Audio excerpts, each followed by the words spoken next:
মেলানোর জন্য আমি কাউকে ধন্যবাদ জানাবো না, কারণ কেউ ধন্যবাদার্হ নন। প্রত্যেকে নিজের দাবিতে নিজের দায় এখানেতে এসেছেন, সেটা আমরা জানি।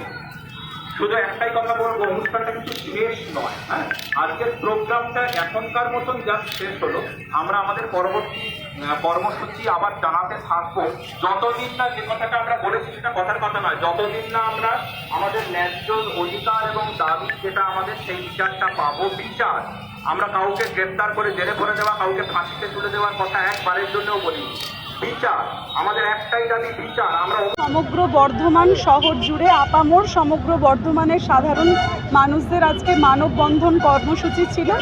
সেই কর্মসূচি ডাক্তাররা কল দিয়েছিলেন এবং সেই ডাক্তারদের আহ্বানে আমরা সমস্ত সাধারণ মানুষ এসেছি।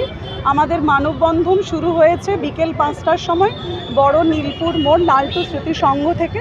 সেখান থেকে পুরো আস্তে আস্তে আমরা কার্জন গেট পর্যন্ত এসে জাতীয় সঙ্গীতের মাধ্যমে এবং মানববন্ধনের মাধ্যমে আজকের কর্মসূচিটি সমাপ্ত করলাম।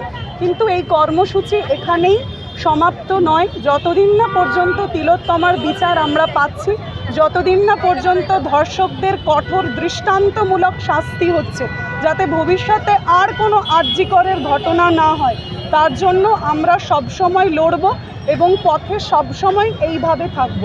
এর শেষ আমরা দেখে ছাড়ব। আমরা চাইছি আপামর সমগ্র বর্ধমানবাসী, সমগ্র রাজ্যবাসী, সমগ্র দেশবাসী যারা এই ন্যক্কারজনক ঘটনা করেছেন তাদের দৃষ্টান্তমূলক শাস্তি।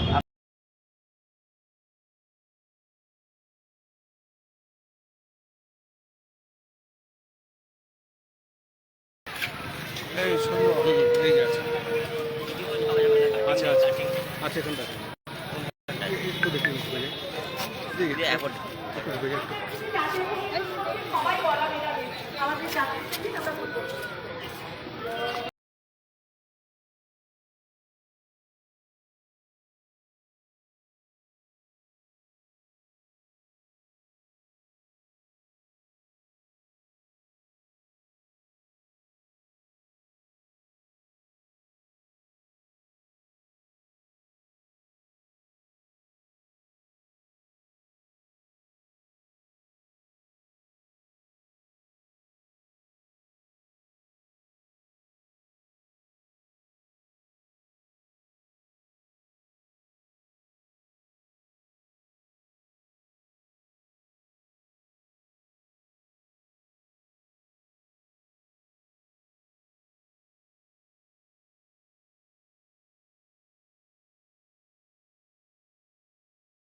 আজকে আমাদের সঙ্গে পা মেলানোর জন্য আমি কাউকে ধন্যবাদ জানাবো না, কারণ কেউ ধন্যবাদার্হ নন।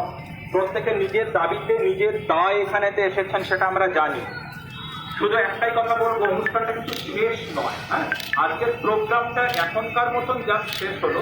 আমরা আমাদের পরবর্তী কর্মসূচি আবার জানাতে থাকবো, যতদিন না, যে কথাটা আমরা বলেছি সেটা কথার কথা নয়, যতদিন না আমরা আমাদের ন্যায্য অধিকার এবং দাবি যেটা আমাদের, সেই বিচারটা পাবো। বিচার, আমরা কাউকে গ্রেপ্তার করে জেলে ভরে দেওয়া, কাউকে ফাঁসিতে তুলে দেওয়ার কথা একবারের জন্যও বলিনি। বিচার, আমাদের একটাই দাবি, বিচার। আমরা